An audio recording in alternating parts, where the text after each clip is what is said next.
तो आज मैं इस वीडियो में बात करने वाला हूं बैरिस्टर असदुद्दीन ओवैसी साहब, जो कि आजकल बहुत ही ज़्यादा चर्चा में बने हुए हैं। और क्यों बने हुए हैं बहुत लोग जानते भी होंगे, अगर नहीं जानते तो फिर से मैं आप लोगों को बता देता हूं कि वो संसद के अंदर, संसद के भीतर शपथ जब ओथ ले रहे थे, वहां पर उन्होंने लगभग 4 से 5 नारे लगाए, जिसमें से एक नारा था जय फलस्तीन और जय तेलंगाना लगाया, और बहुत सारे नारे लगाया, अल्लाह अकबर के भी नारे लगाए। और सबसे बड़ा मुद्दा बना जो जय फलस्तीन का नारा लगाया, उसके बाद से कुछ जो जिसका मानसिक संतुलन एकदम बिगड़ा हुआ है, वो लोग बैरिस्टर असदुद्दीन ओवैसी साहब के घर पर जाकर, जो दिल्ली का उनका आवास है, और आवास जो है एकदम हाई प्रोफाइल जगह पर है, जहाँ पर हर जगह से उसको हाई सिक्योरिटी जोन में उनको रखा जाता है। और बैरिस्टर असदुद्दीन ओवैसी साहब काफ़ी सीनियर सांसद है, लगभग 5 बार के वो सांसद है, और उनको बंगला मिला हुआ है जो कि अशोका रोड 34 नंबर प्लॉट पे। तो यहाँ पर जैसे उनके घर पर जो विवाद हुआ, उन पर जाकर स्याही पोतने का काम किया गया, तो उस पर अपडेट यही आया है कि जो भी 5 लोग उनके घर पर गए थे, तो उनके ऊपर जो एफआईआर कर लिया गया है। फिलहाल अभी गिरफ्तारी तो नहीं हुई है, लेकिन उनके ऊपर एफआईआर कर लिया गया है दिल्ली पुलिस के द्वारा। और जो एमआईएम पार्टी के अध्यक्ष है दिल्ली के, जो कि शोएब जमाई, वो जाकर के एफआईआर दर्ज कराने का अपील भी किया। उसके बाद से जो भी कार्रवाई हो सकती है उनमें तेजी लाने के लिए उन्होंने पुलिस डिपार्टमेंट से मिलने का काम किया। और दिल्ली के प्रदेश अध्यक्ष होने के नाते उन्होंने जा करके असदुद्दीन ओवैसी साहब के घर पर डटे रहे। उन्होंने कहा कि जब तक हमारे कायद बैरिस्टर असदुद्दीन ओवैसी साहब को इंसाफ नहीं मिलता, और उनके खिलाफ जो घर पर जो उपद्रवी घर पर आकर गलत काम करने का काम किया, उनके घर पर स्याही पोतने का काम किया, अगर उनको जितने जल्द से जल्द उनकी गिरफ्तारी नहीं होती, जब तक हम यहाँ पर धरना देने का काम करेंगे। पुलिस ने उनको समझाने का काम किया, तो फिर वो माने और अपने पूरे टीम के साथ वहाँ पर पहुंचे थे अशोका रोड, जो कि असदुद्दीन ओवैसी साहब का बंगलो है। और असदुद्दीन ओवैसी साहब ने अपने घर का, अपने बंगलो का बजाता उन्होंने गेट खोल दिया था। कहा कि मैं किसी से डरने वाला नहीं हूँ, अब मैं देखता हूँ कि कौन आता है मुझे मारने के लिए। उन्होंने बजाबता, आप लोगों ने सोशल मीडिया पर कहीं देखे होंगे ज़रूर, कि वो पूरे गेट को, अपने बंगलों का, अपने घर का जो गेट होता है, वो बजाबता खुलवा दिया। जो भी उनके सिक्योरिटी उनके घर पर लगा हुआ था, उनको आदेश दिया कि मेरे घर का गेट खोल दो, देखते हैं कौन मेरे घर का अंदर एंट्री करती है, दिल्ली पुलिस क्या करती है। जब गेट बंद होता है, घर बंद होता है, तो बाहर से लोग आते हैं, कुछ ना कुछ कर कर चले जाते हैं। बाद में दिल्ली पुलिस भी इस पे अपना पलड़ा झाड़ लेती है। लेकिन उन्होंने एक ऐसा, मतलब बैरिस्टर असदुद्दीन ओवैसी साहब ने काम किया कि सबका सांस फुलाने का काम कर दिया, सीधे अपने गेट का खोलने का काम कर दिया। बोला चलो देखते हैं किसमें कितना दम है, आओ मेरे घर के अंदर देखते हैं कौन एंट्री करता है। तो ये जिगर होनी चाहिए।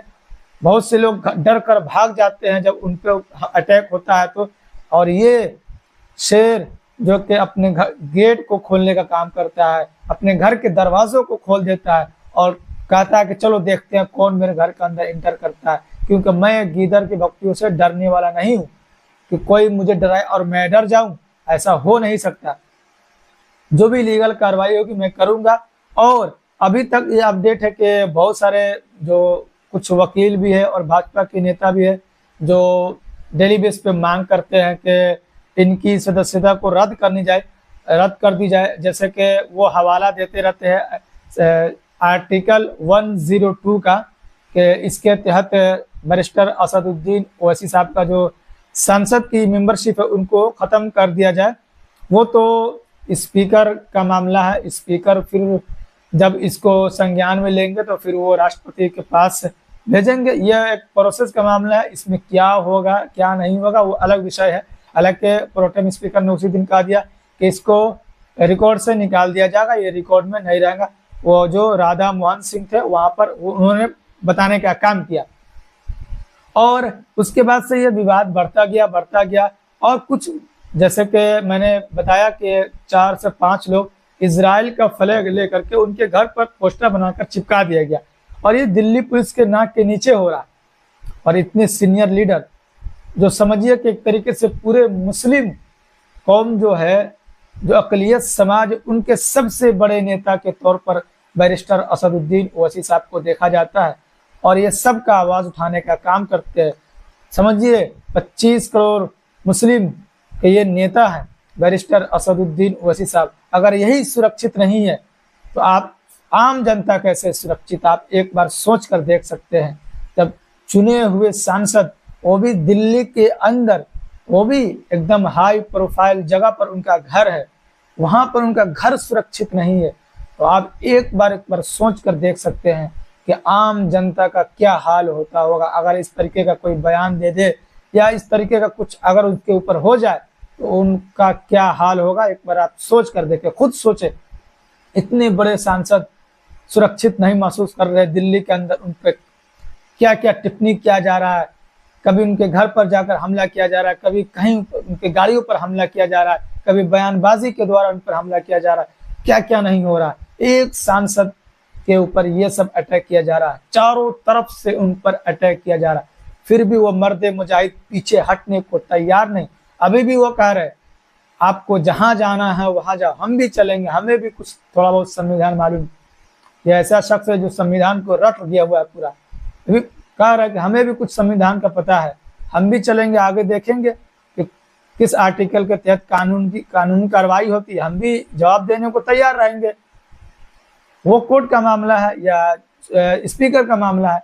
अगर आपको हमारी बात अच्छी नहीं लगती है तो आप उसको नहीं मानो। क्या आपकी बात, हमारी बात अगर आपको अच्छी नहीं लगेगी, हम पे हमला कर दोगे या उस पर हमला कर दिया जाएगा? सबको अपना अपना बात कहने का अधिकार है। अब वो कहीं और जगह नहीं, वो तो संसद के भीतर कहने का काम किया, और वो स्पीकर का मामला है कि वो रिकॉर्ड में रखे या रिकॉर्ड से निकाल दे। हालांकि वहां पर स्पीकर ने, राधा मोहन सिंह ने कहा दिया कि इसको रिकॉर्ड में जो भी आपत्तिजनक या जो अनावश्यक बातें हैं, जो जिसकी जरूरत नहीं है, उन सब को, चाहे वो किसी भी सांसद का हो, उनको रिकॉर्ड से निकाल दिया जाएगा। राधा मोहन सिंह ने खुलकर कहने का काम किया। फिर भी ये तूल फजूल की बातें आपको देखने को यहाँ वहाँ देखने को नजर आ रही है मिलती हुई। ये सब बेबुनियाद चीजें हैं, और ये सब एक शख्स को दबाने की कोशिश की जा रही है, और ये मर्द मुजाहिद डरने वाला, दबने वाला नहीं है। जितने तुम इसको दबाने की कोशिश करोगे, ये इतना ही तेजी के साथ उभरता हुआ नजर आएगा ये भारत देश के अंदर। तो ये है बैरिस्टर असदुद्दीन ओवैसी, और जितना ही दबाने की कोशिश किया गया उतनी ही बार, उतने ही ज्यादा मार्जिन से लोकसभा हैदराबाद से ये जीत कर आते चले आ रहे हैं। इस बार ऐसा बताया जा रहा था कि हैदराबाद सीट को हार जाएंगे, और माधवीलता बोल रही थी 1 लाख से अवैसी हार रहा है, 1.5 लाख से हार रहा है। देखिए 3.5 लाख के करीब वोटों से ये जीत गए। तो ये मामूली नहीं है असदुद्दीन ओवैसी को दबाना, किसी में इतना दम नहीं है। बहुत पुश्त गुजर जाएगी असदुद्दीन ओवैसी के फैमिली को या असदुद्दीन ओवैसी को दबाना, खासतौर से हैदराबाद से कई पुश्तें गुजर जाएंगी, फिर भी दबा नहीं सकोगे। न इनके दादा को दबा सके, न इनके बाबा को दबा सके, न इनको दबा सके। इसी से समझ लो कितनी मजबूत स्थिति में है हैदराबाद में, और इसलिए है क्योंकि ये लोगों के दिलों में बसते हैं, दिलों में लोगों के लिए काम करते हैं, लोगों के लिए आवाज उठाने का काम करते हैं। जब ये पूरा 543 खामोश होता है ना, तो ये अकेला शख्स अपने, जब दीन और मजहब पर बात आती है ना, तो खुलकर ये बोलने का काम करता है। एक सिंगल खड़ा होकर, चाहे 542 कुछ भी कहे, जब अपने दीन और मजहब पर बात आती है तो ये सिंगल खड़ा होकर आवाज उठाने का काम करता है। वो बोलता है कि यहाँ मेरी सुनवाई नहीं होगी, लेकिन उस दिन अल्लाह मुझे जरूर कहेगा कि ये अपने दीन को बचाने के लिए जब उस पर वार किया गया था तो ये जरूर आवाज उठाने का काम किया था।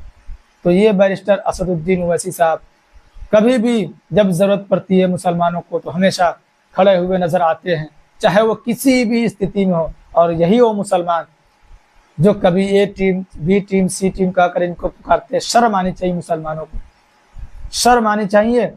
अगर यही एक मुस्लिम सांसद अगर चुनकर नहीं आए तो शर्म की बात होगी, कहीं के मुंह दिखाने के लायक नहीं बचोगे। एक सांसद की वजह से हम लोगों की और मुस्लिम समाज की लाज बचती है। और क्यों? क्योंकि ये भले 25-24 सांसद जीत कर आए, लेकिन पता चलता है किसे, यही एक शख्स जो संसद के अंदर दहाड़ता है, तो पता चलता है कि कोई तो है शख्स जो संसद के भीतर, जो लोकसभा से जीत कर हैदराबाद से आता है और पूरे को एकदम दहाड़ता हुआ नजर आता है। 543 भारी पड़ जाता है अकेला। इसलिए मुसलमानों अभी भी वक्त है, संभल जाओ और एक दूसरे पर जो तनकीद करते हो इससे परहेज आओ, क्योंकि ए टीम और बी टीम कहना ये छोड़ दो, अभी भी समय है और अपने आप को सुधार लो।